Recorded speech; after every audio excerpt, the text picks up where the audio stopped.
আসসালামু আলাইকুম বন্ধুরা, কি অবস্থা সবার? কেমন আছেন সবাই? আশা করি সকলে ভালো আছেন। আমি আলহামদুলিল্লাহ ভালো আছি। আমি মোহাম্মদ ইয়াসিন আরাফাত। আপনারা দেখতেছেন কোড কেয়ার বিডি। ফুল ওয়েব ডেভেলপমেন্ট কোর্সের 14 নম্বর পার্টে সকলকে স্বাগতম। আমরা গত কয়েকটা ক্লাস ধরে দেখতেছি কিভাবে আমরা ফর্ম তৈরি করতে পারি HTML দিয়ে এবং সেটার কাজ কি, এবং ফর্মের বিভিন্ন ট্যাগ নিয়ে আমরা কথা বলছি। আজকে আমরা HTML5 এর ফর্মের কিছু অ্যাট্রিবিউট নিয়ে কথা বলবো। ওকে, আমি সর্বপ্রথম আমার ফাইল ওপেন করলাম। এখান থেকে আমি একটা ইমেজ করলাম, আমি স্ক্রিনশট, এটা আমি হোয়াইট বোর্ডে ক্রিয়েট করছিলাম। তো এটা দেখতে পারতেছেন এখানে HTML5 এর ফর্মের অ্যাট্রিবিউট আমি কয়েকটা এখানে লিখে রাখছি। তার মধ্যে number 1 required, placeholder, autofocus, আর read only, disabled, checked, means minimum, এবং ম্যাক্স অর্থাৎ ম্যাক্সিমাম, এবং ম্যাক্স লেন্থ। তো এই কয়টা অ্যাট্রিবিউট নিয়ে কথা বলবো। তো চলুন সরাসরি শুরু করা যাক। তো আমি এখানে একটা ফর্ম ওপেন করে রাখছি, অর্থাৎ ফর্ম ক্রিয়েট করে রাখছি। এটা যদি আমি ওপেন উইথ লাইভ সার্ভার দিয়ে ওপেন করি, সরি এটা একটা ফোল্ডারে ওপেন করা উচিত ছিল, আমি ফোল্ডার ওপেন করি নাই। তো এমনিতেই দেখেন এখানে আমি ওপেন করে রাখছি। এটা হচ্ছে আমাদের ফর্ম। ওকে, তো আমি যদি ইয়ার মধ্যে আসি, আসার পরে এখানে আমি input type text, place holder, এখানে আমি একটা নেম দেই, নেম। ওকে, এরপর address, send address, text area, place holder, এটারও আমি একটা নেম দেই, নেম। আচ্ছা, এটা আমার লাগবে না, অ্যাড্রেসটা আমি রাখতেছি না। ওকে, উঠাই দিলাম। তারপর এখন যদি আমি রিলোড দেই, দেখেন অ্যাড্রেস বক্সটা চলে গেছে। তো এখানে আমাদের আপাতত এই অবস্থায় আমি শুরু করি। তো সর্বপ্রথম এখানে এই ইমেজটার মধ্যে আছে রিকোয়ার্ড অ্যাট্রিবিউটের কাজ কি? রিকোয়ার্ড অ্যাট্রিবিউটের কাজ হচ্ছে যে আমাদেরকে একটা ফিল্ড রেখে সাবমিট করতে দিবে না ফর্মটা।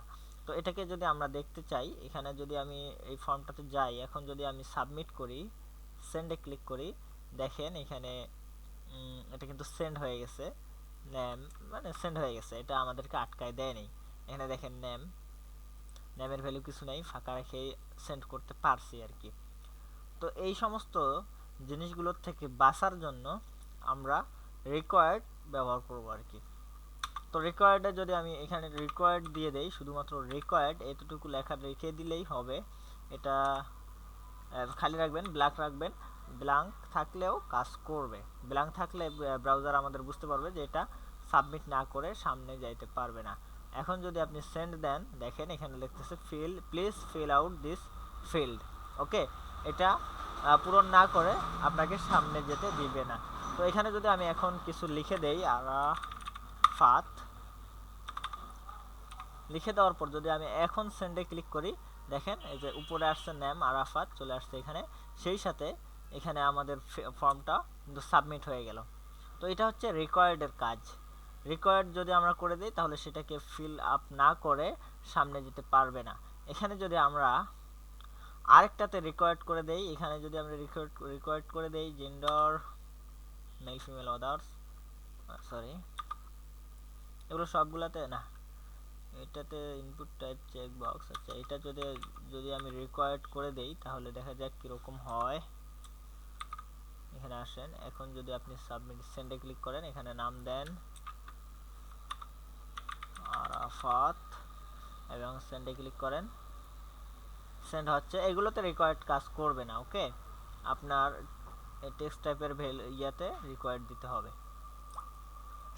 এরপর আমরা যদি সামনে যাই, সামনে কি দেখতে, প্লেস হোল্ডার আমরা অলরেডি দেখে ফেলছি প্লেস হোল্ডার কীভাবে কাজ করে। এই যে এখানে আমি প্লেস হোল্ডার দিয়েছিলাম, কোথায়, এই যে প্লেস হোল্ডার, এটা তো আপনাদেরকে দেখাইছি। এটা যদি আমি উঠাই দেই, দিয়ে Ctrl+S দিয়ে সেভ দেই, প্লেস হোল্ডার মূলত এখানে একটা ব্ল্যাঙ্ক টেক্সট দিয়ে দেয় আর কি, যেটার ভিজিবিলিটি অনেক কম থাকে। যখন আপনি এখানে কিছু লেখা শুরু করবেন, তাহলে এটা চলে যায়। আমি যদি রিলোড দেই, দেখেন প্লেস হোল্ডার এখন নাই, এটা ফাঁকা আসছে। এখানে যদি আমি লিখি আরাফাত, তাহলে এখানে কিছুই দেখাচ্ছে না। ওকে, ওকে, এটা যদি আমি উঠাই দেই তারপরও কিছু নেই, কিন্তু যদি আমি প্লেস হোল্ডার দেই, এখানে যদি আমি দেই প্লেস হোল্ডার দিয়ে যদি দেই ইন্টার ইউর নেম, যদি আমি এখন সেভ দিয়ে যদি রিলোড দেই তাহলে দেখতে পারবেন এখানে একটা প্লেস হোল্ডার চলে আসছে ইন্টার ইউর নেম। যখন আপনি কোনো কিছু এখানে লেখা শুরু করবেন তখন কিন্তু এটা চলে যাবে। আর দেখেন ওটা আর নাই, এখানে ওকে সাজেস্ট করতেছে ওটা আর নাই, দেখতে পাচ্ছেন আপনারা। তো এটা হচ্ছে প্লেস হোল্ডারের কাজ। এরপর আমাদের আছে অটো ফোকাস। অটো ফোকাসের কাজ কি? আমরা বিভিন্ন জায়গায় দেখি যে যখন আমরা কোনো কিছু ফর্মে ঢুকি, কোনো পেজের মধ্যে ঢুকি যেখানে কোনো ফর্ম থাকে, সেখানে অটো ফোকাস অর্থাৎ শুধু এরকমভাবে কারসর একাকি করতে থাকে, এখানে মানে নড়তে থাকে আর কি, এটা একাকি করতে থাকে, আমাদের সেখানে ক্লিক করা দরকার হয় না আর কি। তো এটা হচ্ছে অটো ফোকাসের কারণে হয়। আমরা যদি এখন অটো ফোকাসটা দেখতে চাই, এখানে যদি আমি আসার পর এখানে যদি লিখি আমি অটো ফোকাস দিয়ে যদি আমি এখানে কিছু না দিয়ে এরকম করে দিয়ে যদি রিলোড দেই তাহলে দেখতে পারতেছেন এখানে অটো ফোকাস হচ্ছে। এখানে ট্রু দিতে পারেন, এটার ভ্যালু হচ্ছে ট্রু এবং ফলস। যখন আপনি অটো ফোকাস লিখবেন তখন অটোমেটিকলি ট্রু হয়ে যায়, দেখেন এখনও কিন্তু করতেছে। তো এই ট্রু ফলস এগুলো না দিলেও হয়, শুধুমাত্র ব্ল্যাঙ্ক রাখবেন তাহলেও কাজ করবে, দেখতে পাচ্ছেন যেরকমটা আপনারা। এখন আমি কিন্তু এখানে শুধু রিলোড দিচ্ছি, ওখানে ক্লিক করছি না, ক্লিক না করে ওখানে কিন্তু আমি কিছু লিখতে পারতেছি। ওকে, এটা হচ্ছে অটো ফোকাস এর কাজ। তো চলুন আমরা নেক্সট অ্যাট্রিবিউট দেখি। নেক্সট অ্যাট্রিবিউট হচ্ছে রিড অনলি। রিড অনলির কাজ কি? রিড অনলি শুধুমাত্র পড়তে পারবেন, এটা হচ্ছে রিড অনলি। আমি যদি এখান থেকে এটা উঠাই দেই এবং লিখে দেই রিড অনলি, দেওয়ার পর যদি আমি সেভ দেই, দিয়ে এখন যদি রিলোড দেই এখানে এসে, এখন কিন্তু এখানে আমরা কিছু লিখতে পারতেছি। এখন যদি রিলোড দেই আমরা কিন্তু এখানে কিছু লিখতে পারবো না, এটা সিলেক্ট হচ্ছে বাট কিছু লিখতে পারবো না, এখানে কিছুই লেখা যাবে না। আমি কিন্তু টাইপ করছি বাট লেখা হচ্ছে না। এরপর আমরা আরেকটা দেখব, এটা হচ্ছে রিড অনলির কাজ, এটা এখানে আমরা কিছু লিখতে পারবো না, এটাই জাস্ট এতটুকুই। এরপর আমরা ডিসেবল এটা কিভাবে কাজ করে? অনেক জায়গায় আমরা দেখি যে ডিসেবল হয়ে থাকে, আমরা কিছু লিখতেও পারি না, এটাকে সিলেক্টও করতে পারি না, সেটাকে ডিসেবল বলা হয়। চলুন আমরা এটাকে দেখি। আমি এটা উঠাই দেই এবং এখানে লিখে দেই ডিসেবলড। ওকে, কন্ট্রোল এস দিয়ে যদি সেভ দেই,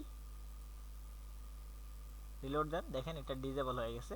এখানে আমরা মানে সিলেক্ট করতে পারতেছি না বা কিছু লিখতেও পারতেছি না। এখানে যদি আমরা ভ্যালু দিয়ে দেই কোনো একটা, প্লেস হোল্ডারটা উঠাই দেই, ভ্যালু দিয়ে দেই আরাফাত, এখন রিলোড দেন, এখানে দেখতে পাচ্ছেন ভ্যালুটা পাচ্ছে বাট আমরা এটাকে এখানে কোনো কিছু লিখতে পারতেছি না বা কোনো কিছুই করতে পারতেছি না আর কি। এটা হচ্ছে ডিসেবল এটার কাজ। ওকে, এরপর যেই অ্যাট্রিবিউটটা আছে সেটা হচ্ছে চেকড। তো এটা নিয়ে আমি একটু কথা বলি। চেকড এটা মূলত শুধুমাত্র চেকবক্স এবং রেডিওর মধ্যে কাজ করে। তো আমি এখানে চেকবক্স এবং রেডিও নিয়ে রাখছি, আপনারা এগুলোতে অ্যাপ্লাই করবেন আর কি। শুধুমাত্র চেকবক্স এবং রেডিওতে এই চেকড এটা অ্যাপ্লাই করবেন। আমি যদি এই জেন্ডারের মধ্যে মেইলের মধ্যে লিখে দেই চেকড, চেকড, ওকে, আমি এটা লিখে দিয়ে যদি আমি কন্ট্রোল এস দিয়ে সেভ দেই, দেওয়ার পর এখানে যদি আমি রিলোড দেই, দেখতে পাচ্ছেন মেইল এটা অটো চেকড হয়ে গেছে। আমি রিলোড দিচ্ছি কিন্তু এটা অটো চেকড আছে। তবে এটা আপনি যখন পরিবর্তন করতে চাইবেন তখন এদিকে যদি এগুলোতে আপনি যদি ক্লিক করেন সেটা তাহলে পরিবর্তন হয়ে যাবে। দেখেন ওটা পরিবর্তন হয়ে গেল, এখান থেকে আপনি পরিবর্তন করতে পারবেন। বাট আপনি যখন শুরুতে আসবেন অটোমেটিক এটা চেক হয়ে থাকবে আর কি। তো এরপর আমরা দেখব যে এই চেকটা এই ইয়ার মধ্যে কিভাবে কাজ করে, চেকবক্সের মধ্যে কিভাবে কাজ করে। তো এখানে আপনি লিখে দেন, এখানেও আপনি লিখে দিতে পারেন চেকড, দেওয়ার পরে যদি আপনি সেভ দিয়ে রিলোড দেন তাহলে দেখতে পারবেন এটা চেকড হয়েছে আর কি। দেখেন এটা চেকড হয়েছে, এগুলো চেক করতে পারবেন আপনি। এখানে মাল্টিপল চেক করে দিতে পারেন, এখানে মাল্টিপল চেক করে দিতে পারেন।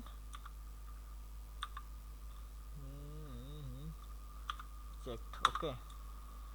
এখন যদি আসে ওখানে আপনি রিলোড দেন, দেখেন এখানে মাল্টিপল চেকড হয়ে আছে কিন্তু অটো, কিন্তু আপনি এই রেডিওতে মাল্টিপল চেক করে দিতে পারবেন না।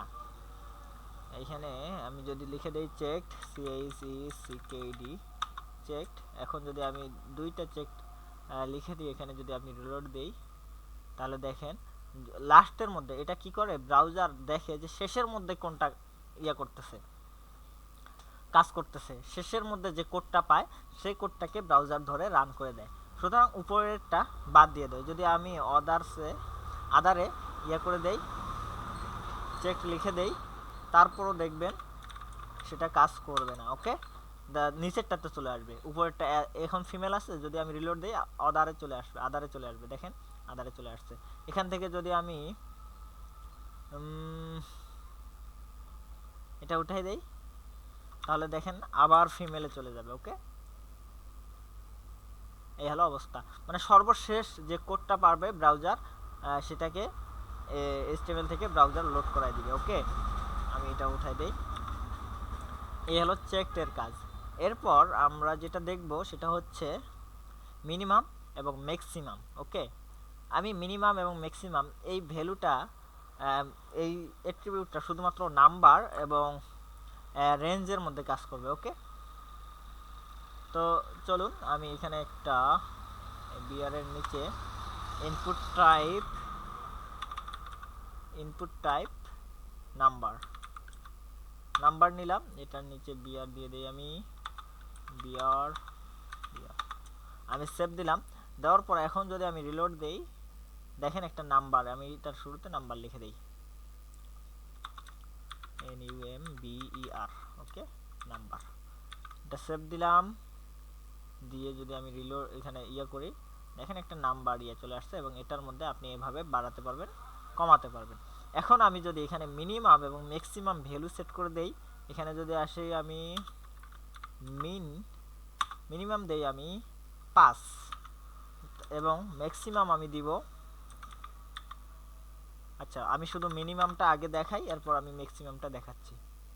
আমি রিলোড দেই, যদি দেওয়ার পর এখানে যদি আমি 1 লিখে যদি সেন্ড করি, তাহলে দেখেন value must be greater than or equal to 5, অর্থাৎ 5 এর সমপরিমাণ এবং অথবা 5 এর বেশি হতে হবে, তাহলে এটা কাজ করবে। এখন যদি আমি এখানে 5 দেই, তারপর আমি সেন্ড করি, দেখেন সেন্ড হয়ে গেছে। এই হলো অবস্থা। এখন যদি আমি এখানে অন্য কিছু, এখন আরেকটা বিষয় আছে, এখানে আমি যদি দেখেন আমি নিচের দিকে করতেছি, কমতেছে না, কিন্তু উপরের দিকে যাইতে চাচ্ছি তখন যাচ্ছে। এরপর আমরা ম্যাক্সিমামটা দেখি, আমি যদি এখানে লিখে দেই ম্যাক্সিমাম লিখে যদি দেই আমি ম্যাক্স, এবং এখানে দিলাম আমি 10, ওকে।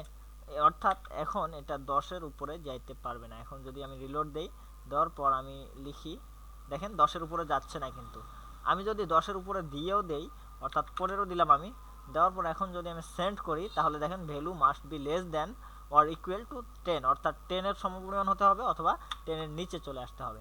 এর অবস্থা। এখন যদি আমি এখানে দেই, যদি 7 দেই, দিয়ে যদি আমি সেন্ড করি, দেখুন আমাদের ফর্মটা কিন্তু সাবমিট হয়ে গেছে, সেন্ড হয়েছে। তো এই হলো অবস্থা। এরপর আরেকটা বিষয়, max length.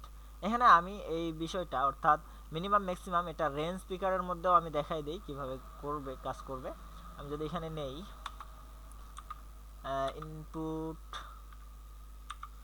Input type range, ওকে, RANG রেঞ্জ।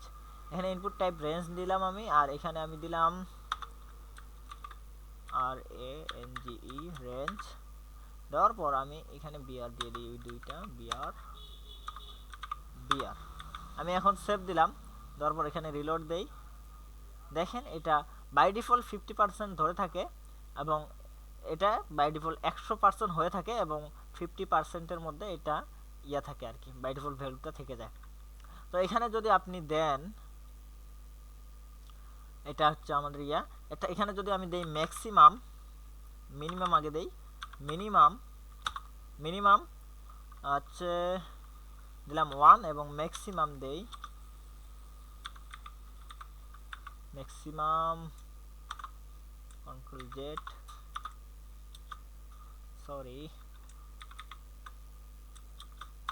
ম্যাক্সিমাম আমি দেই 200। ওকে, কন্ট্রোল এস দিয়ে সেভ দিলাম, রিলোড দেই, এটার একটা নেম দেই, তাহলে আমি দেখাতে পারবো ব্যাপারটা। নেম কন্ট্রোল জেড নেম দেব আমি রেঞ্জ, নাম দিলাম। দেওয়ার পর যদি আমি এটাকে রিলোড দেই, দেওয়ার পর এটা যদি আমি বাড়াই দেই, দিয়ে যদি আমি সেন্ড করি, এখান থেকে আমি ফর্মটাকে আবার ওপেন করি। ওকে,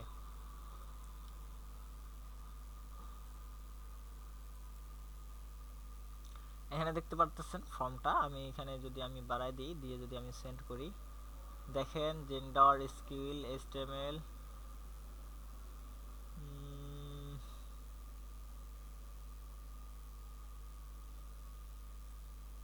এখানে এটা আসতেছে না কেন? HTML CSS